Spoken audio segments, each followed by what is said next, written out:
Hello dear students, good morning. आज हम RBSE Rajasthan board history का चैप्टर सेकंड का नेक्स्ट पार्ट स्टार्ट करेंगे। तो आपको मैं नोट्स नोट्स के रूप में आप देखो, अब नेक्स्ट क्वेश्चन करेंगे अपने प्रशासक के रूप में हर्षवर्धन का मूल्यांकन कीजिए। ठीक है, हर्ष का मूल्यांकन क्या था? सम्राट हर्षवर्धन प्राचीन भारत के शासकों की गौरवमयी परंपरा का अंतिम प्रतापी क्या था? सम्राट था। वह एक सफल योद्धा, पराक्रमी विजेता, सुयोग्य शासक, प्रजावत्सल्य, धर्मपरायण और दानी सम्राट था। ठीक है, हर्ष के समय तिब्बत, चीन तथा अन्य एशियाई देशों में भारतीय संस्कृति का क्या प्रचार प्रसार हुआ। चीन में हर्ष ने प्रतिनिधि मंडल भेजा। कहाँ भेजा? चीन में हर्ष ने प्रतिनिधि मंडल भेजा। हर्ष नालंदा विश्वविद्यालय का प्रमुख संरक्षक था। क्या था? नालंदा विश्वविद्यालय का प्रमुख संरक्षक था। हर्ष ने अपने श्रेष्ठ कार्यों के कारण ही अंतिम हिंदू सम्राट कहा जा सकता है। ठीक है, चोल प्रशासक कला व साहित्य। अब इसमें चोल प्रशासक व कला व साहित्य क्या था?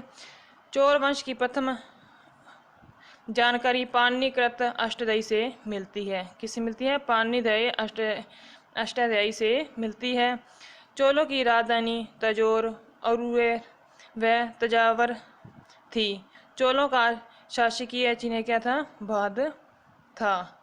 ठीक है, नेक्स्ट क्वेश्चन अपना है प्रमुख चोल शासकों एवं उनकी उपलब्धियों का वर्णन कीजिए। अब प्रमुख चोल शासक कौन कौन से थे? देखो, चोल वंश के प्रमुख शासक। चोल वंश का प्रथम शासक कौन था? उरपहरे एलन जे चेनी था। ठीक है, ये प्रमुख क्या था? शासक था। चेनी ने अपनी राजधानी अरुयर में स्थापित की थी। करिकाल चोल वंश का पहला सर्वाधिक महत्वपूर्ण शासक था। कौन था? करिकाल चोल वंश का पहला सर्वाधिक महत्वपूर्ण शासक था। संगम साहित्य के अनुसार करिकाल ने कावेरी नदी के मुहाने पर पुहार पत्तम कहाँ है? कावरीपट्टम की स्थापना की थी।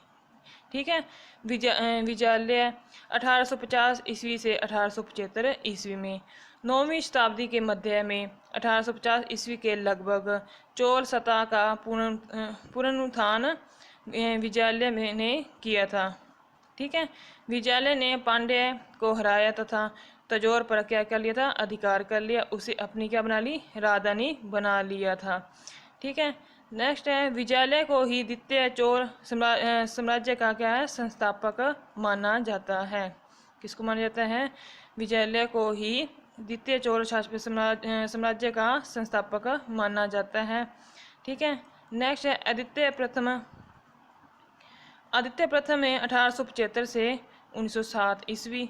विजयालय के बाद उसका पुत्र कौन था? आदित्य प्रथम। विजयालय का पुत्र कौन था? आदित्य प्रथम 1875 ईस्वी में चोल राज सिंहासन पर बैठा।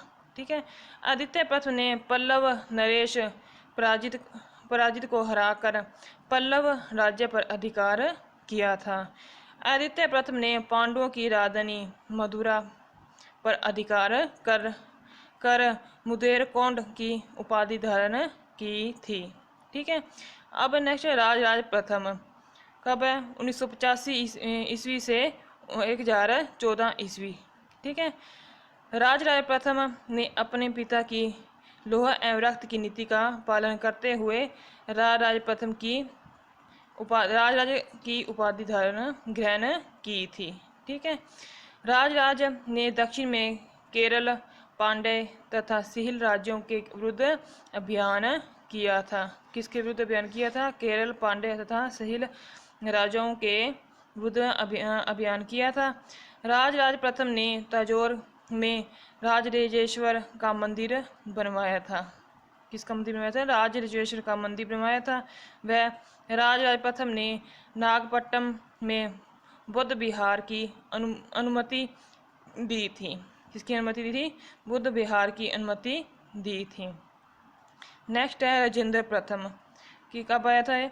1014 से ईस्वी में इसे 1144 ईस्वी। ठीक है, इसके बाद ही राजेंद्र प्रथम अपने पिता राज प्रथम की तरह एक महान क्या था, शासक था। राजेंद्र प्रथम की उपलब्धियों के बारे में सही जानकारी तरुवाल गांडू एवं करदाई अभिलेखों से मिलती है। इन दो अभिलेखों से इनकी जानकारी मिलती है।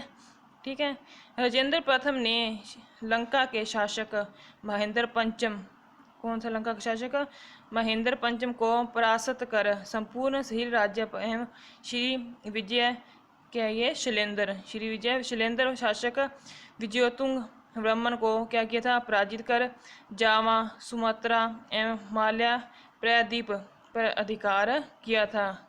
क्या ये तीनों प्रायद्वीप थे। ठीक है, गंगा घाटी के अभियान की सफलता पर राजेंद्र प्रथम ने गोंगेकुंड चोल की उपाधि धारण की थी। किसकी की थी, गोंगेकुंड चोल की उपाधि धारण की थी तथा इस विजय स्मृति में कावड़ी तट के नज़दीक गोंगेकुंड चोलपुरम नामक नई राजधानी का निर्माण करवाया था।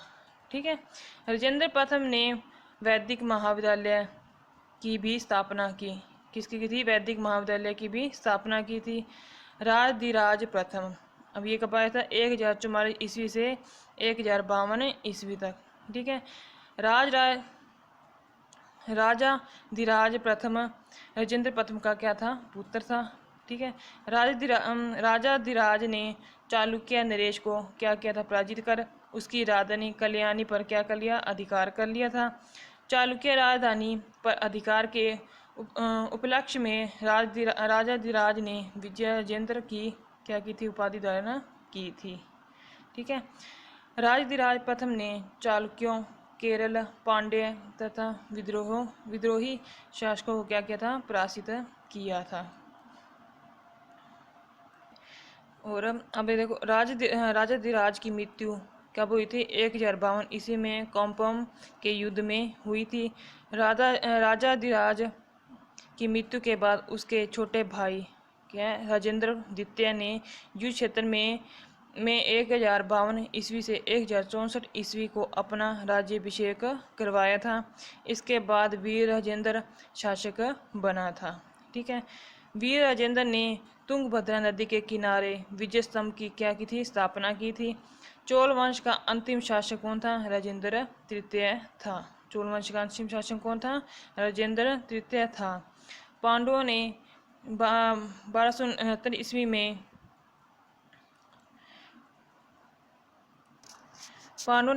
ईस्वी में चोल राज्य पर क्या कर लिया था, अधिकार कर इसे समाप्त कर दिया था। ठीक है, अब नेक्स्ट क्वेश्चन अपना, चोलों के केंद्रीय प्रशासन पर टिप्पणी लिखिए। चोलों के केंद्रीय प्रशासन क्या है, चोल प्रशासन में देखो, चोल प्रशासन की जानकारी अभिलेखों, तात्कालिक साहित्य एवं विदेशी यात्रियों के विवरण आदि से मिलती है। ठीक है, केंद्रीय प्रशासन इसमें क्या था, चोल सम्राटों ने एक विशिष्ट शासक व्यवस्था का निर्माण किया। ठीक है, जिसमें परबर केंद्रीय नियंत्रण के साथ ही बहुत अधिक मात्रा में क्या थे, स्थानीय स्वायत्ता भी थी। ठीक है, चोल शासन का स्वरूप राजतंत्रात्मक व वंशानुगत था। क्या था, राजतंत्रात्मक व वंशानुगत था। राजा के निजी सहायकों को उद्यम कुटुंब कहा जाता था। क्या कहा जाता था, उद्यम कुटुंब कहा जाता था निजी शासकों को। ठीक है, राजा के निजी उच्च स्तरीय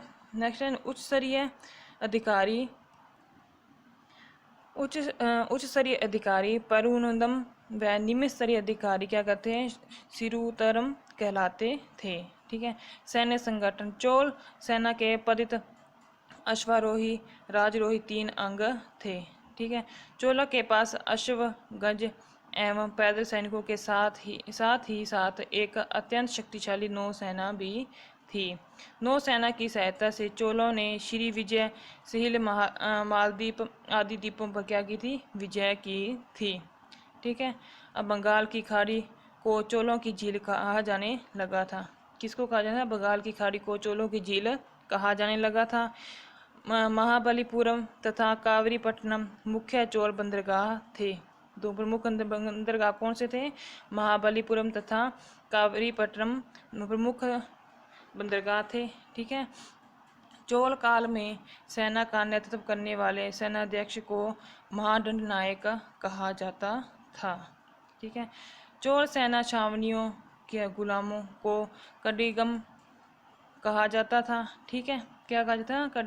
कडिगम कहा जाता था। न्याय व्यवस्था। चोल साम्राज्य की स्थापना उच्च कोटि की थी। किसकी थी? उच्च कोटि की थी। चोल अभिलेखों में राजा में धर्मासन का अंतिम न्याय प्राप्त करने के स्थान के रूप में उल्लेख है।